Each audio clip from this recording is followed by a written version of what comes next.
It's Friday, March 21st, 2025. Welcome to Make It Make Sense. I'm Granthermes. Today on the show, order in the courts? It's been a busy week in federal courtrooms across the country when it comes to challenging the Trump administration. DOGE lost a few times in some pretty big cases about whether Elon Musk should have access to the most sensitive Social Security Administration data, whether it was unconstitutional for Musk to dismantle USAID, and on whether Trump's ban on transgender Americans serving in the military is legal. There were also a few wins for them as well. DOGE's beating challenges from labor unions and Democrats, but maybe the biggest court case this week was one that is still happening as I'm recording. It's the fight over one of Trump's key immigration policies, and while all of it comes to a head, the president and members of his party are calling for judges to be removed from their jobs, prompting a surprising scolding from the Chief Justice of the Supreme Court.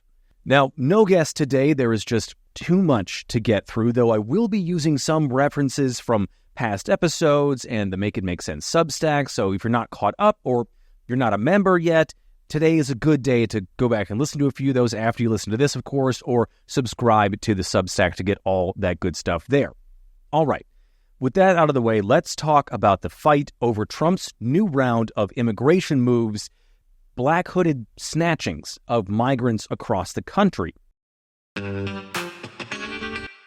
So last Saturday, Trump invoked the Alien Enemies Act of 1789, which gives the government the power to detain and deport immigrants from specific countries the U.S. is at war with or is being invaded by, and hang on to that part because it's important. The act was used in the War of 1812, World War I, when it targeted German and Austro-Hungarian immigrants, and in World War II, when infamously it was used to allow the government to detain more than 120,000 Japanese Americans and immigrants, and it remains one of our great national shames. And because of that, we haven't used it since. It's also a law that we haven't seen used very much because even during World War I, it was already seen as out of touch with how modern warfare actually worked, modern then in 1914, and it's pretty difficult to enforce with a growing and growingly diverse nation. The law specifies that it can be used during times of war, invasion, or predatory incursion. It's not really important you know what that last one means. Just you get the idea here. However, war is only something that Congress can declare, and then permission to invoke this specific act is required by Congress because of its broad ability to trample on civil rights. And, you know, if you're a regular listener to this show by now, you probably know where I'm going with this. Trump did not get congressional approval to declare war nor use this act, and Congress has not done anything to rein that in.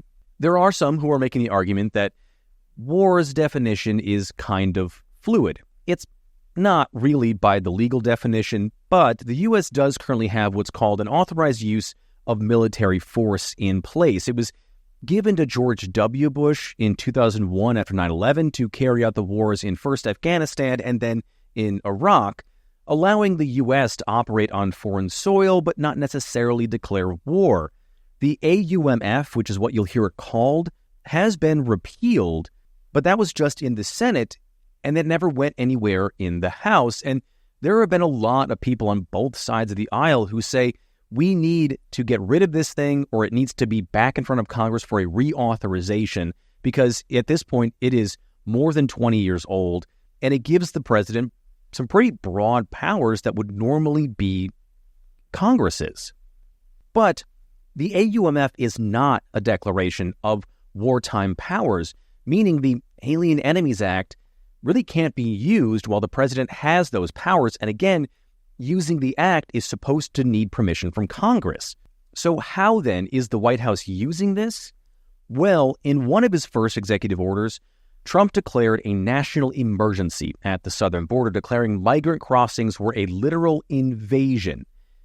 That set the stage for him to use this act because, remember, it's not just war, but also in times of so-called invasion or predatory incursion. Now, the courts in the past have set a precedent that it's not their place to get in the middle of political decisions around things like immigration. In fact, this whole idea comes from the 1990s in a case where conservatives were suing the then Clinton administration, saying that he needed to invoke the act because immigrants were tantamount to an invasion, and the court said it's just not their job to work those things out, which, one, tells you just how long anti-immigration folks have been using the line that immigrants are an invading army without it ever being true. We are still in the United States.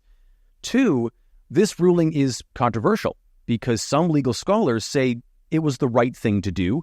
The way we talk about immigration is more political than it is practical, so this was not really up to the judge, while others say it is the job of the courts to interpret the laws, and what they did here was sidestep their duties on this one and have continued to do so for the last 35 years. Now, nonetheless, Trump has declared an invasion, and when he invoked the act specifically, singled out a Venezuelan gang, Tren de Aragua. Sometimes you'll hear it called TDA. Is this gang invading the U.S.? Not really. Trump is leaning on a lie and an online conspiracy about Venezuelan gangs taking over apartment complexes in Colorado that was thoroughly debunked and was really a lot like the Haitian migrant lie that we heard a lot about during the campaign trail. This also came up during the campaign trail as well. So all of this comes to a head when immigration officials begin arresting Venezuelan immigrants in the full black hood over the head, thrown into vans style arrests, and then they stuck them on flights to a maximum security El Salvadorian prison that is widely known as one of the most dangerous places on the planet. Here's a clip from CBS News last month when a reporter went to this prison to take a look at it when Trump was just toying of the idea of sending migrants there.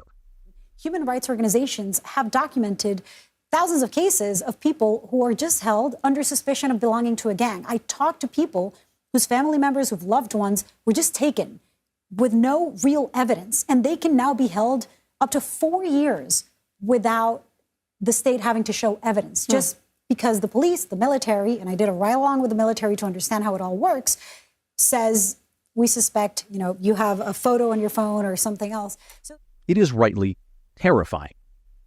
Now, these migrants have not been in front of a judge.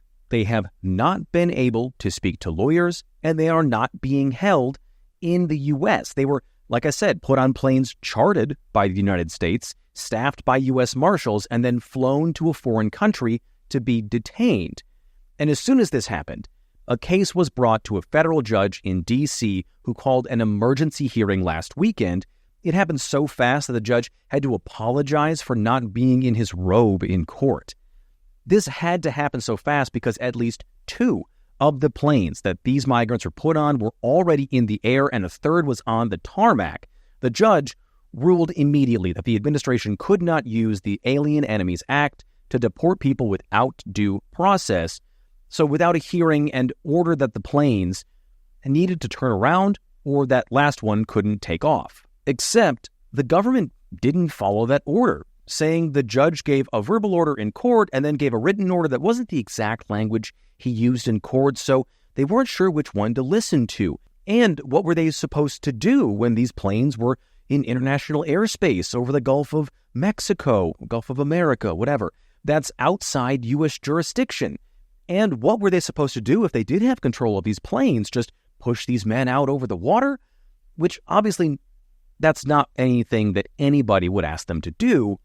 And judges don't like it when you don't follow their orders, and accuse the government's lawyers of arguing here in bad faith, which sounds tame, but this is a big deal in courtrooms. The whole reason courts work and why things like bar associations in your states exist is to make sure that lawyers who practice the law do so in good faith. And the judge is pretty pissed at this point and hauls the government and the attorneys for the migrants back into court, and for the last few days has been ordering the government to give him any proof as to why these men were flown to a notorious foreign prison. And the government's lawyers have more or less disobeyed this judge at every turn. At first, they fought the original order, saying it was too broad or that the judge overstepped by not following that idea that I talked about before, that judges should stay out of politics. Well, judges really don't like it when you accuse them of not knowing how to do their jobs. So he wrote a pretty scathing order, going point by point about how wrong they were about this, and why even if invoking the Alien Enemies Act was constitutional in this situation, it doesn't remove the right to a day in court for these men. And he ordered them to provide evidence that these men were so dangerous that they needed to be flown out of the country. Well, when the government came back, it turns out that many of these migrants didn't have any criminal record. Among them were a tattoo artist who was in the country legally and applying for asylum. Another was a teenager who had gotten tattoos because he thought they looked cool. And another was a man whose wife told authorities that her husband's tattoos were unrelated to any gang activity. Now, I can hear you already saying, well, yeah, anyone is going to say that their gang tattoos aren't gang tattoos. Of course they're not going to say that, especially to an immigration official. Well, it turns out those immigration officials aren't really being that careful when it comes to these arrests, because we got to look at one of the files of these men this week for a man named Hegseth Barrios. Now, Barrios was a professional soccer player and coached a kids' soccer team. He was targeted, according to the Department of Homeland Security, for two reasons: a tattoo on his arm with a depiction of a crown on a soccer ball with a rosary and the word Dios, which Homeland Security said was a gang tattoo. His lawyer said it was in fact a tattoo that he had chosen because it was similar to the logo of his favorite soccer team, Real Madrid. The other piece of evidence was a photo of Barrios that DHS said was him flashing a gang sign. Instead, he was holding up what was his index finger, his pinky finger, and his thumb. And his lawyers said this is either the I love you sign or a common sign of rock and roll.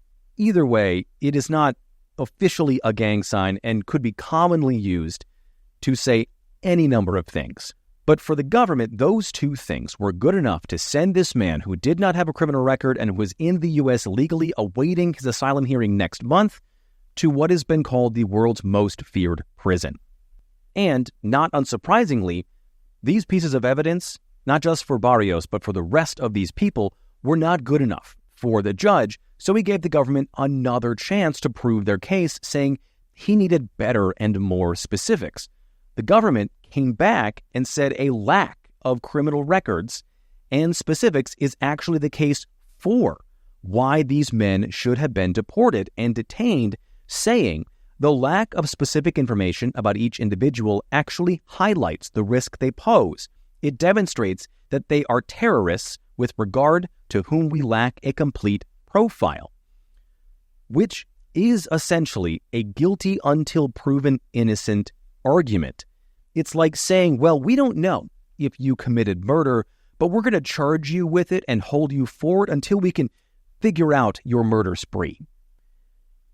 This did not fly with the judge, who told the government, you need to show me real proof. I'll give you one more chance. When the government's lawyers came back, they said, well, if we told you our real reasons, we'd be violating national security, and we just don't have the authority to do that, Judge. So that sent the judge over the edge, and he demanded that a cabinet-level official or a regional ICE official with cabinet-level knowledge be hauled in front of him to explain them. And at that level we're talking about these regional offices or secretaries like of Homeland Security, of Defense, of State, and maybe the Attorney General. And at first he gave them 24 hours. And then they said that's not enough time. And so he said, with skepticism, gave them another 24 hours. And when they didn't meet that deadline, they came back and said it's just not enough time, which he said their answer was woefully insufficient and more or less dressed them down in his court order over dragging their feet on this, and ordered them that by this morning they file a brief and then file another one on the 25th next week as to why they can't do this. But in the meantime, all of these migrants are still sitting in an El Salvadorian prison.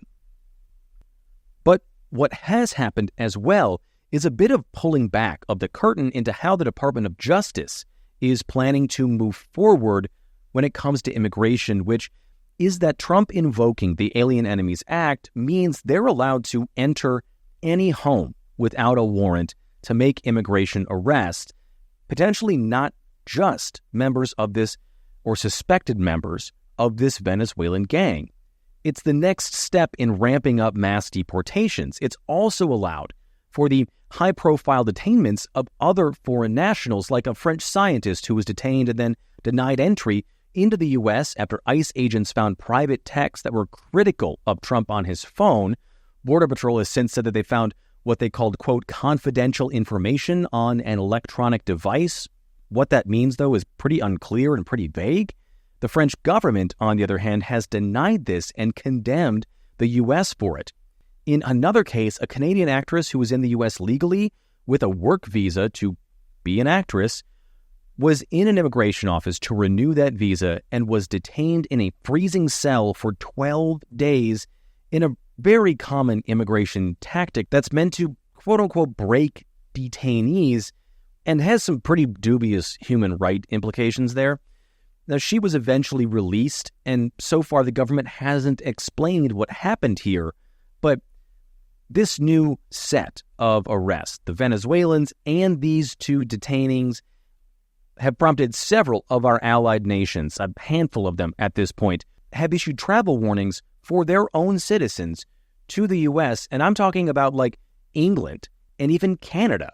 But for now, let's leave the immigration stuff behind because there were more court cases this week, and before we get to the fallout from all of this, we have to take a look at those other cases. The Trump administration lost a case this week on its ban on allowing trans Americans to serve in the military. I've talked about this before, but per capita, trans people are twice as likely to serve in the military than cis Americans, while only making up about 0.6% of the overall current military. There was also no evidence that trans Americans serving in the military and in combat roles, no less, makes the U.S. weaker, less lethal when it comes to the military, or less cohesive. Now, this was met with fury from the White House, where Trump called for the judge to be removed. We'll have more on that later. Trump's top advisor, Stephen Miller, called the ruling madness, and Defense Secretary Pete Hegseth ordered the armed forces within the next 30 days to compile a list of trans service members to be ready to be purged from the ranks. There's also a legal question on this as to whether Hegseth can really do that under civil rights surrounding privacy, but either way, it's a malicious targeting of trans people by our government, and trans people who are serving our military, no less. The administration and Trump have said they'll be appealing this ruling, which just means kicking it to the next highest court. Then there are the cases about Elon Musk. So in a few cases, Musk and the Trump administration have actually won.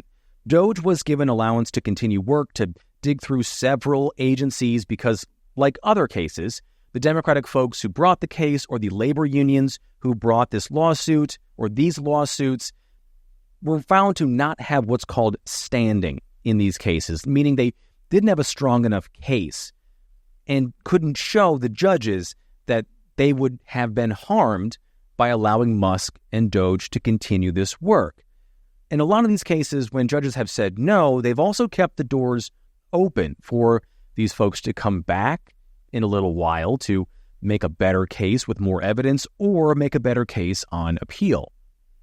But those have been relatively overshadowed wins because there were too much bigger losses this week for DOGE. First is dismantling USAID, the foreign aid organization that is a tiny fraction of the U.S. budget, but for decades was the cornerstone of spreading U.S. ideals around the world. I've talked about that before multiple times on the podcast. I've got a great interview with the former deputy commissioner of USAID from a few weeks ago that if you didn't listen to that, you absolutely should go listen to that. Now, a judge ruled that Musk in this case did not have the constitutional ability to take apart and close USAID, saying what he did was unconstitutional and therefore against the law. In this case, the government tried to argue that Elon Musk isn't actually in charge of his own, not Department of Government Efficiency. And I say that because, remember, DOGE isn't a real department. It's a rebranding of a much smaller department that wasn't given the power to do what Musk is doing by Congress. That needs to be said, I think, in every article you read about this stuff. But the judge in this case didn't buy the idea that Musk wasn't in charge, saying specifically that Musk has specifically expressed his desire to shut down USAID and has taken responsibility for the actions taken to do so, also saying that President Trump publicly acknowledged that Musk and DOGE wield significant influence across federal agencies, and then the judge cited those cabinet meetings that I talked about a few weeks ago where Musk more or less ran the things. The judge also said that DOGE employees, quote, have displayed an extremely troubling lack of respect for security clearance requirements and agency rules relating to access to sensitive data, end quote, which is why they said that Musk and DOGE acted illegally and why the suit was brought in the first place. This is another case where President Trump promised to appeal this case as well. And then, and I promise this is the last case before we get to the fallout here, this week, Musk and DOGE were told they cannot have access to the Social Security Administration's most sensitive data. Now, this has been an ongoing back and forth for weeks now. Employees at the Social Security Administration started raising alarms after DOGE employees stormed into the Treasury office and went after payment systems there. Remember, these are the ones that Musk and Trump have said that millions of dead people are receiving Social Security payments, and Musk wants to use that idea under the guise of going after fraud to go after entitlements based on a long-running white nationalist racist idea. Here's what he said. The wage report in entitlement spending, which is which is most of the federal spending is entitlements. That's like the big one to eliminate, because that's the sort of $500 billion, maybe $700 billion a year. That is also a mechanism by which the Democrats attract and retain illegal immigrants by essentially paying them to come here, yes, and then turning them into voters. Yes. So this is why the Democrats are so upset about the situation, because they're losing. If we turn off this gigantic money magnet for illegal immigrants, then they will leave, and they'll lose voters. So, yeah, this idea, not remotely true, crazy time banana pants, just not a thing. And if you want a better explainer of fraud in Social Security, you should check out the piece called As Musk Leans on a Racist Theory to Justify Cuts, a New Fraud Report Undermines Him from March 11th on the Make It Make Sense Substack. Anyway, when it came to access to the Social Security Administration, which is its own agency, employees at the agency pushed back, and the judge ruled in their favor this week in a pretty sternly worded fashion. He said that he agreed that it's within the public's interest for DOGE to root out waste or fraud or abuse, but that didn't entitle these employees to have access to the most sensitive data when they could do the job with less. Here's what he said, and this is long, so hang with me. He said, the American public may well applaud and support the Trump administration's mission to root out fraud, waste, and bloat from federal agencies, including SSA, the Social Security Administration, to the extent it exists, but by what means and method? The DOGE team is essentially engaged in a fishing expedition at SSA in search of a fraud epidemic based on little more than suspicion. It has launched a search for the proverbial needle in the haystack without any concrete knowledge that the needle is actually in the haystack. And, this judge added later, quote, the government has not even attempted to explain why a more tailored, measured, titrated approach is not suitable to the task. Instead, the government simply repeats its incantation of a need to modernize the system and uncover fraud. Its method of doing so is tantamount to hitting a fly with a sledgehammer. Now, this is the thing that people, myself included, people on both sides of the aisle, have been pointing to when it comes to DOGE. The folks who voted for Elon Musk to be a part of this administration because what they wanted was to find fraud, waste, and abuse, they thought they were going to get it through the scalpel of a technological surgeon. But instead, what we got were heavy-handed wrecking balls. And while nobody wants there to be fraud in the government, we also don't want things to be blown up arbitrarily And the judge is saying here that that's exactly what DOGE is trying to do with the Social Security Administration.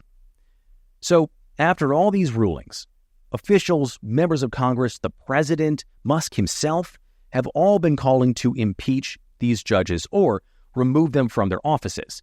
Trump went on several social media rants about these judges in these separate cases. For weeks now, Elon Musk has been posting online things like these judges should be removed, saying things like it's a judicial coup and that 60 senators need to vote to remove the judges from their seats, which is how many they would need. And here's what the White House press secretary said during a briefing about all of these rulings this week. I should clear that up. Well, let me just say something to that effect, Garrett. 67% of all of the injunctions in this century have come against which president? Donald J. Trump. Let me say that again. 60% of the injunctions by partisan activists in the judicial branch have come against President Donald Trump, and 92% of those have been from Democrat-appointed judges. This is a clear, concerted effort by leftists who don't like this president and are trying to impose or slow down his agenda. So, given that. Now, she is talking about not just this term for Trump, but also the last term for Trump. And, could there be a judiciary-wide conspiracy against a single man? I guess maybe. Is it more likely that what Trump has been doing is causing things that need to go in front of a court and then judges say, hey, you can't do this? Much, much, much more likely that it's that. It's also worth noting here that at the beginning of that, you heard the NBC reporter Garrett Haake say, I wanted to clear that up.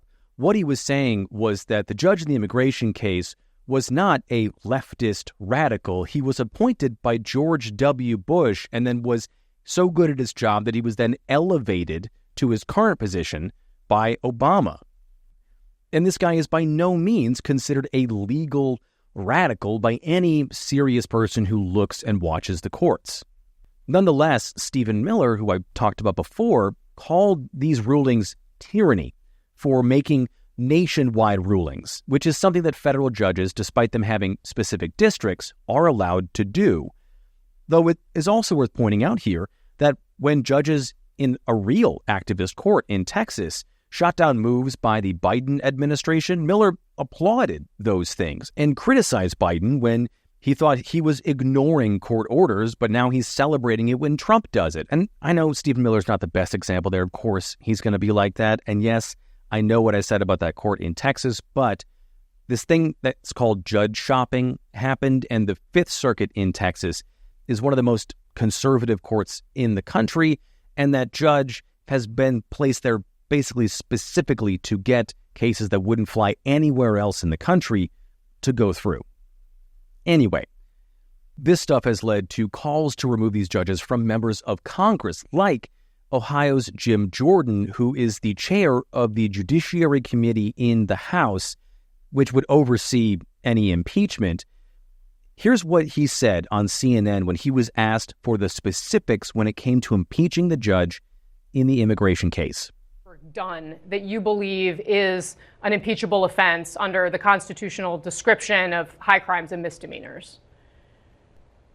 All I'm saying is if you're acting in a political fashion and not just, following the law, ruling on the law, and I would argue that, frankly, just his ruling in and of itself, remember, the Constitution is pretty clear. Article 2, Section 1, very first sentence says, power in the executive branch shall be vested in a president of the United States. The president has the authority. First of all here, I don't know why Jim Jordan is yelling. Maybe his earpiece needed to be turned up a little bit, or maybe after all those years of being a wrestling coach at Ohio State, the cauliflower ear just closed up the holes. I don't know. Either way, he didn't really answer the question, right? There were no specifics there. He just launched into a broad thing. But these attacks riled up the Chief Justice of the Supreme Court so much, he sent out an extremely rare, unprompted letter this week. And I know it sounds dumb and lame to say, ooh, there was a strongly worded letter, but that's how these things operate. And Roberts is not someone to jump into the fray lightly. Roberts said in this letter, for more than 2 centuries, it has been established that impeachment is not an appropriate response to disagreement concerning a judicial decision. The normal appellate review process exists for that purpose. So I know that's not exactly a howler of a statement, right? But it's about as strong as Roberts is going to get, especially when it was unprompted by a case before the High Court. He decided to interject into the political conversation here, something justices don't normally do because they think of themselves as better and above that sort of thing. This is also Roberts trying to keep the chickens from coming home to roost a little bit after his court gave Trump and presidents pretty broad immunity last July in a case there and really expanded powers of what a president can do in office.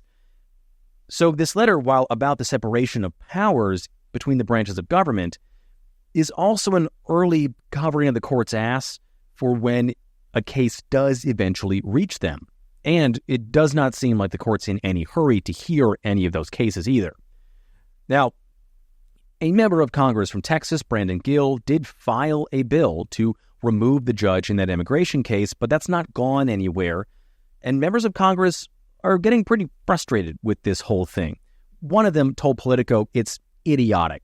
They say that because there is no way the Senate would approve an impeaching of a judge, even if the House voted for it, because these judges serve life sentences for one, but they would also need 14 Democrats to join every single Republican in the Senate, and they're just not going to get that. It also means that all this is doing then is eating up time that Republicans have in power to do the things they actually want to be doing. But at the same time, they know, and specifically Speaker Mike Johnson knows, that if they aren't seen doing these things, they will make Trump mad and their own hardline voters mad, which could bring down the wrath of Elon Musk's checkbook. Here's Alaska Senator Lisa Murkowski saying exactly that thing at a town hall just this last week. When people say, why aren't you a better Republican? And if you're not, get out of the party. You know what?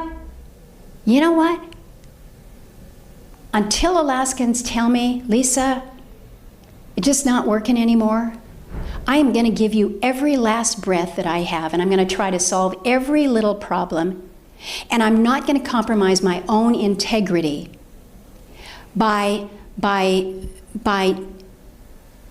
hiding from my words when I feel they need to be spoken. I'm going to take the criticism that comes, and it may be that Elon Musk has decided he's going to take the next $1 billion that he makes off of Starlink and put it directly against Lisa Murkowski. And you know what? That may happen. And she's got a point, right? And what that means is that the courts are the last line of defense here, and we've known that for a long time. But the big question is, how long can they hold out? Each of these lawsuits are the things the administration knows that they'll have to fight. And at every turn, while they care about winning, a little side pot here is continuing the siege against courts. They hope that they can wear down judges or the court system enough that one of these things slips through a crack they make and gets to the Supreme Court, where the justices, like I said, haven't been in a real hurry to hear these cases, but also gave the president some pretty broad power, and we just don't know what they're going to do. Now, eventually, one of these cases will get there, and if we aren't in a constitutional crisis yet, though I think and many others think that there is ample evidence to say that we have tested the Constitution to its point of breaking by now, the crisis point, if it hasn't happened, will happen when one of these cases gets through. All right.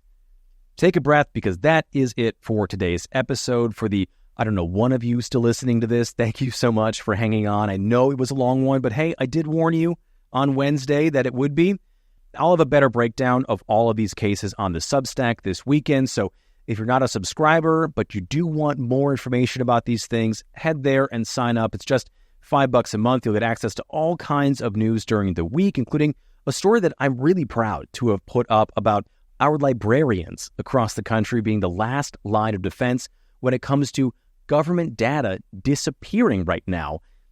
You should check that out. You should share it with your friends and family, because these folks need all the recognition that they deserve right now. It is no easy feat to do what they're doing.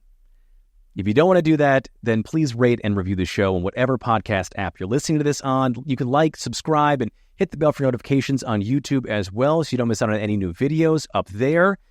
As always, Share the show on social media. It's Mims Newspod. That's MIMS Newspod, all one word on every platform. I am at Grant Herms on Bluesky and Twitter, and at Grant Herms TV on everything else. Thank you so much for listening today. I'm Grant Herms, and I'll talk to you next week.